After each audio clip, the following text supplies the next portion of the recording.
Good morning student.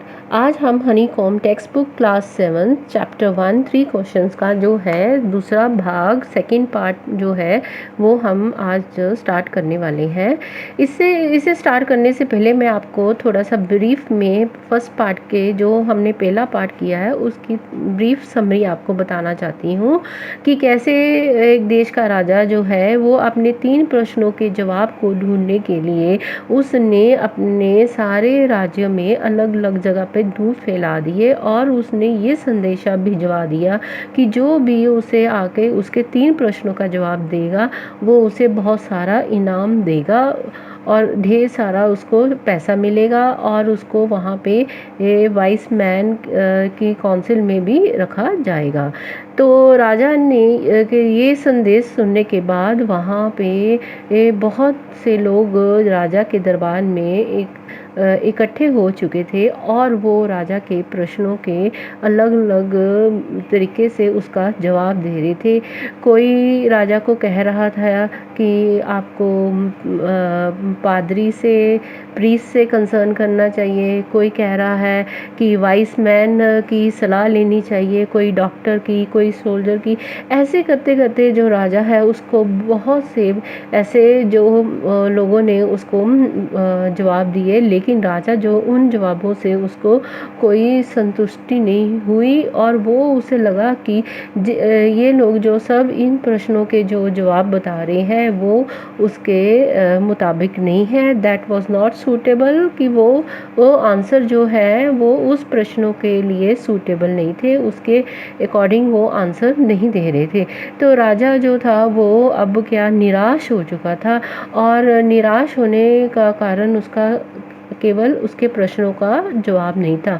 वो क्यों ये प्रश्नों के जवाब ढूंढना चाहता था? क्योंकि राजा सोचता था कि अगर ये 3 सवालों के जवाब उसे मिल जाएंगे तो वो ज़िंदगी में कभी फेल नहीं होगा। लेकिन जवाब मिले उसे क्या? नहीं। सब लोगों ने अलग अलग अपनी राय दी। कोई जादूगर के पास जाने को बोलता है, कोई फ्यूचर के बारे में बताता है, आने वाले समय के बारे में बोलता है, लेकिन हम कोई नहीं चाहता कि हमारा आने वाला समय कैसा है। तो राजा ने आखिर में क्या फैसला किया? उसने बोला कि वो एक हर्मिट के पास जाएगा। हर्मिट सेंट मीन्स एक योगी के पास जाएगा और वो अपने सारे सवालों के जवाब उससे ढूंढेगा। तो अब हम जो पार्ट सेकंड करने जा रहे हैं, आपने देखा कि राजा वो जाता है जोगी के पास। किस भी वो अपना अपीयरेंस में जाता है, उसने कौन से कपड़े पहने हैं? साधारण से कपड़े पहन के जाता है और अपना घोड़ा और अपने बॉडीगार्ड अंग रक्षक को वो वहाँ पे ही छोड़कर आ जाता है और वो योगी की झोंपड़ी में चला जाता है। और जब वो जो उसकी झोंपड़ी में जाता है तो आपने क्या देखा कि जो हर्मिट है, जो योगी है, वो क्या कर रहा था? वो अपने घर के सामने जो खुला मैदान था उसमें खुदाई कर रहा था। और राजा ने को देखने के बाद योगी ने क्या किया? उसको बहुत ही आदर के साथ उसका सत्कार किया, उसको नमन किया और उसके बाद वो अपने काम में लग गया। तो राजा ने हर्मिट जो योगी का ध्यान अपनी तरफ किया और उससे बड़े ही प्यार से बोले और बोला कि वो यहाँ पे अपने 3 प्रश्नों के जवाब जानने के लिए आया है। लेकिन जो योगी है वो अपने काम में मस्त है, व्यस्त है और वो उसकी बात पे ध्यान नहीं देता। और वो क्या करता है कि वो राजा ने जब देखा कि योगी उसकी बात पे ध्यान नहीं दे रहा तो राजा ने उससे ये बोला योगी से कि आप अब आराम करो, आप थक चुके हैं। क्यों उसने ऐसे बोला? क्योंकि हमें पता चला है कि जो योगी है वो बहुत ही कमज़ोर है और वो जब काम करते वक्त सांस भारी ले रहा था। लेकिन जब राजा ने देखा कि दोपहर से शाम हो चुकी है लेकिन उसके प्रश्नों के उत्तर नहीं मिला तो उसने फिर नमन होकर उससे अपने सवालों के जवाब पूछने चाहे, लेकिन हर्मिट ने उसके जवाब देने की बजाय क्या उसको सुनाई दिया, किसी की भागने की आवाज़ सुनाई आ रही है। उसको लग रहा है योगी को कि कोई उनकी झोंपड़ी की तरफ भागा भागा आ रहा है, और उसने राजा का जवाब नहीं दिए। तो अब तक आपने ये पहला पार्ट किया था। अब हम आज जो है वो सेकंड पार्ट जो है वो शुरू करने वाले हैं कि क्या सेकंड पार्ट में राजा को अपने प्रश्नों के उत्तर मिल पाए हैं कि नहीं मिल पाए। इसे जानने के लिए आज हम क्या करेंगे, second part of 3 question chapter के सेकंड पार्ट करेंगे। The king turned around and saw a bearded man running towards them. His hands were pressed against his stomach, from which blood was flowing. When he reached the king, he fainted and fell to the ground. तो जब योगी ने बोला कि किसी के भागने की आवाज़ आ रही है, कोई इंसान उनकी झोंपड़ी की तरफ भागा भागा आ रहा है, तो जैसे ही राजा ने अपना फेस टर्न किया, अपना सिर घुमाया, तो उसने क्या देखा, एक बियर्ड मैन, जो आदमी जिसके चेहरे पे बहुत सारी दाढ़ी है, वो भागा भागा उनकी तरफ आ रहा है। और उन्होंने क्या देखा कि उसने अपने दोनों हाथ जो हैं वो पेट में उस पेट को दबा कर रखा हुआ है। क्यों दबा कर रखा, क्योंकि उसके पेट में से बहुत सारा खून बह रहा था। जब वो राजा के पास पहुंचा, वो वहाँ पे फेंट हो गया। फेंट मीन्स बेहोश होकर वो किसके ज़मीन के ऊपर गिर पड़ा। The king and hermit removed the man's clothing and found a large wound in his stomach. The king washed and covered it with his handkerchief. The king redressed the wound until at last the bleeding stopped. तो राजा ने क्या देखा कि उस आदमी के पेट में से बहुत खून बह रहा है और वो उसी की वजह से वहाँ पे बेहोश होकर ज़मीन पे गिर पड़ा। तो राजा और योगी ने फटाफट क्या किया, उस इंसान के कपड़े निकाले और उसका देखा कि उसके पेट में बहुत सारा एक बड़ा जख्म था, और राजा ने वो जख्म को अच्छी तरह साफ़ किया और अपने हैंडकरचीफ मीन्स अपने रुमाल के साथ उसको ढक दिया। और राजा ने तब तक उसका वो जख्म साफ करता रहा जब तक वहाँ से खून जो बहना बंद नहीं हुआ। अब यहाँ पे राजा ने बहुत ही अच्छा काम किया। इससे हमें पता चलता है कि that king was very kind. वो राजा जो था बहुत ही दयालु था और वो लोगों के लिए की मदद करने के लिए हमेशा वो तैयार रहता था। The man felt better and asked for something to drink. The king brought fresh water and gave it to him. The king with the hermit's help carried the wounded man into the hut and laid him on the bed. तो क्या किया, जब राजा ने उसके सारे जख्म को बहुत ही अच्छे तरीके से साफ़ किया और उसके जख्म में से खून बहना बंद हो चुका, तो वो इंसान को थोड़ा सा अच्छा लगा, फील बेटर, और बेटर मीन्स अच्छा लगना। और जब उसको थोड़ी सी होश आई तो उसने राजा से क्या पीने के लिए पानी मांगा। तो राजा ने क्या किया कि वो भाग के पानी लेकर आया और उसने वो उस आदमी को दे दिया। अब वो आदमी को थोड़ी सी होश आ चुकी है।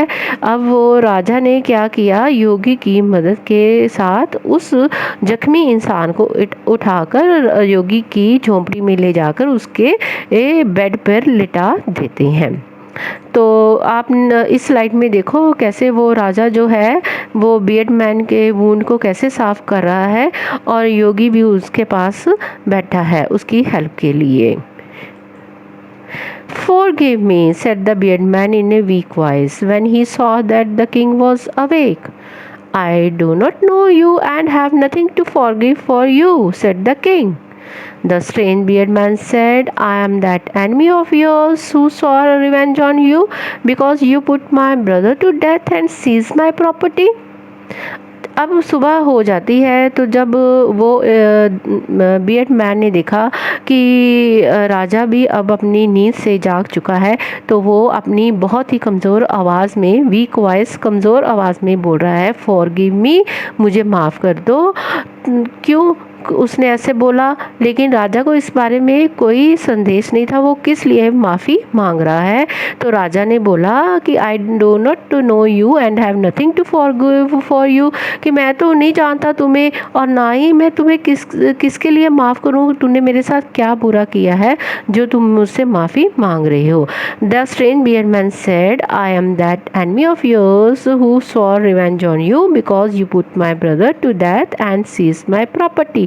तब वो जो अजनबी इंसान, जो दाढ़ी वाला इंसान था, उसने क्या बोला कि मैं तुम्हारा बहुत बड़ा एक दुश्मन हूँ। एनिमी मीन्स दुश्मन, और who saw revenge on you, जो तुमसे बदला लेना चाहता था। रिवेंज मीन्स बदला, वो बदला लेना चाहता था। क्यों लेना चाहता था? क्योंकि राजा ने उसके ब्रदर भाई को मार दिया। And seize my property, seize mean जब्त करना, उसको अपने जब्त कर ली उसकी सारी प्रॉपर्टी, जायदाद, उसने सारी उसकी जो जायदाद थी वो अपने अंडर कर ली थी। I knew you had gone alone to see that hermit and I made up my mind to kill you on your way। तो वो जो स्ट्रेंज बियर्ड मैन था, अजनबी इंसान था, वो जानता था कि राजा ने योगी के पास आना है, तो तब ही उसने एक प्लान बना लिया था। अपना माइंड मीन्स अपने दिमाग में ये सोच लिया था कि जब राजा वो योगी के झोंपड़ी की तरफ जाएगा, वो रास्ते में ही राजे को ख़त्म कर देगा। The day past and you did not return. Day pass mean ऐसे दिन बीतते गए और राजा जो था वो नहीं आया। तो उसने क्या किया? I left my hiding place and I came upon your bodyguard who recognized me and wounded me। तो उसने अपनी हाइडिंग प्लेस मीन्स जो जहाँ पे वो छुपा हुआ था। आप भी हाइड एंड सी गेम खेलते हो स्टूडेंट्स? तो आप जब हाइड एंड सी गेम खेलते हो तो आप भी किसी जगह छिप जाते हैं, तो आपको एक जो आपका फ्रेंड है वो आपको ढूंढता है, लेकिन आप उसे नहीं ढूंढ पाते। तो ऐसे ही उसने स्ट्रेंज पर्सन ने अपनी एक छुपने की जगह बनाकर वहाँ पे बैठा हुआ था। लेकिन वो उसने देखा कि अब बहुत सारे दिन बीत चुके हैं, राजा नहीं आया। तो उसने क्या किया? उसने अपनी वो जहाँ पे छुपा था उस जगह से वो बाहर आ गया। जब वो बाहर आया तो राजा के बॉडीगार्ड मीन्स उसका अंगरक्षक जो थे राजा के, उसने उसको रेकोनाइज कर लिया। रेकोनाइज मीन्स पहचान लिया कि ये इंसान जो है वो राजा को मारने वाला था। एंड वुंडेड मी, और उसने उसके अंगरक्षक ने उसके पेट में चाकू लगा के उसको जख्मी कर दिया। I wish to kill you and you have saved my life. तो स्ट्रेंज जो पर्सन था, अजनबी था, उसने बोला राजा से, मैं तो चाहता था तुम्हें मारने के लिए, लेकिन आपने मेरी जान बचाई। I will serve you as your most faithful servant and will order my sons to do the same, forgive me. तो उसने अजनबी इंसान ने क्या बोला कि मैं तुम्हारे प्रति हमेशा ईमानदारी से तुम्हारी सेवा करूंगा। फेथफुल सर्वेंट मीन मैं एक तुम्हारा ईमानदार नौकर की तरह तुम्हारी सेवा करूंगा, और आने वाले समय फ्यूचर में भी मैं अपने मेरे जाने के बाद मेरा बेटा जो है वो तुम्हारी सेवा करेगा। फॉरगिव मी, मुझे माफ़ कर दो। The king was very happy to have made peace with his enemy so easily. तो राजा को इतनी खुशी होगी कि वो अपने दुश्मन के साथ उसने इतनी आसानी के साथ उससे वो दोस्ती कर ली उसने, और अपनी सारी दुश्मनी को वो भूल गया। The king promise to give back the man his property. तो दुश्मनी से दोस्ती में चेंज हो गया अब उनका। तो राजा ने क्या किया? प्रॉमिस मीन्स उसे ये यकीन दिलाया कि वो सारी उस आदमी की प्रॉपर्टी जो उसकी जायदाद है वो उसे वापस कर देगा। The king went out of the hut and looked around for the hermit. तब इसके बाद राजा जो है वो झोंपड़ी से बाहर आता है और किसको देखता है? वो योगी को ढूंढता है। The wished once more to get get answers to his question. Wish means कि उसके मन में ये अब फिर से एक चाह जागी है कि वो अपने प्रश्नों के जवाब योगी से ले। The hermit was on his knees sowing the seeds in the buds. जो योगी था वो क्या कर रहा था, वो अपने कलियों में जो है बीज बो रहा था। कौन सी कलियों में, इस स्लाइड में आप देखो कि वो योगी जो है उन कलियों में अपनी बीज बो रहा है ताकि उनमें फसल हो सके, जो राजा ने उससे एक दिन पहले वहाँ पे खुदाई की थी। The king said, "For the last time, I beg you to my answers, questions wise man." तो राजा ने फिर वहाँ पे जाके उसको बहुत ही पोलाइटली बोला, उससे बहुत ही नमन करते हुए बोला कि मैं आपसे फिर प्रार्थना करता हूँ कि मेरे जो प्रश्नों के उत्तर दे दो। You have already been answered, said the hermit. तो योगी ने बोला कि तुम्हें तो तुम्हारे प्रश्नों के उत्तर खुद ब खुद मिल गए। The hermit replied, "If you had not pitied my weakness yesterday and had not dug these buds for me, you would have gone away." तो योगी ने बोला कि अगर तुम मेरी कमजोर शरीर की तरफ देखकर मुझ पे दया नहीं करते, पिटिड मीन्स दया, वीकनेस कमजोर, येस्टरडे तो कल, अगर तुम मेरी कमजोरी पे देखकर मुझ पे दया नहीं करते तो आज तुम ये 2 कलियां मेरे लिए नहीं खोद पाते और तुम यहाँ से चले जाते। So the most important time was when you were digging the buds. तो हर्मिट ने, योगी ने बोला, तुम्हारे लिए सबसे महत्व समा कौन सा था, जब तुम ये मेरे लिए 2 कलियों की खुदाई कर रहे थे। Then that man would have attacked you and you would have wished you had stayed with me. और अगर तुम वापस वहाँ पे चले जाते तो वो जो अजनबी था उसने तुम पे हमला करना था। अटैक मीन हमला करना। और तुमने क्या सोचा कि आज तुम वापस नहीं जाओगे और हर्मिट की हट में ही रहोगे। When the man ran to us, the most important time was when you were caring for him. और वो एक और उस योगी ने बोला कि तुम्हारे लिए वो सबसे महत्व समय था कौन सा, जब तुम उस अजनबी की देखभाल कर रहे थे। So he was the most important man. तो वो क्या था, वो तुम्हारे लिए सबसे महत्व पर्सन था, आदमी था, सबसे महत्व इंसान था। तो इस तरह से राजा को अपने 2 प्रश्नों के उत्तर मिल गए। अब तीसरा प्रश्न की बारी है। There is only one time that is important and that time is now. तो हर्मिट ने बोला कि सबसे जो बात हमारी जो महत्व है वो टाइम है जो हमने अभी काम कर लिया। Now means अभी, जो हमने अभी काम किया है वो that was very important, वो बहुत ही हमारे लिए महत्व काम है। It is the most important time because it is the only time we have any power to act. और राजा ने बोला कि ये समा वही है, ऐसा ही है जब हम वो काम करने में हमारे में शक्ति आती है और हम वो काम को पूरा करते हैं। The most necessary person is the person you are with that particular moment, for no one knows what will happen in the future and whether we will meet anyone else. तो योगी ने बोला कि हमारे लिए सबसे महत्व इंसान कौन सा है कि जिसके लिए हम देखभाल कर रहे हैं। जैसे राजा ने उस अजनबी की थी और हमें ये भी नहीं मालूम था कि आगे हम इसे कभी आने वाले समय में हम इसे कभी मिल पाएंगे या नहीं मिल पाएंगे।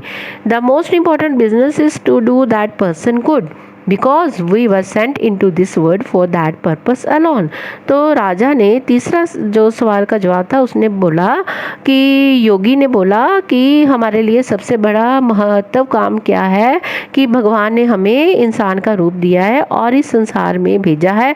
क्यों भेजा है? वो चाहता है कि एक इंसान दूसरे इंसान का भला करे, उसके साथ अच्छा व्यवहार करे, गुड डीड्स करे, अच्छे काम करे और अपना जो है उसका जो पर्पस है, पर्पस में जो उसका यहाँ पे आने का मोटिव महत्व है वो उसको पूरा करे। तो बच्चों मुझे लग रहा है कि आपको ये 3 क्वेश्चन जो स्टोरी है आपको बहुत ही अच्छी लगी होगी। तो ओके, थैंक्स।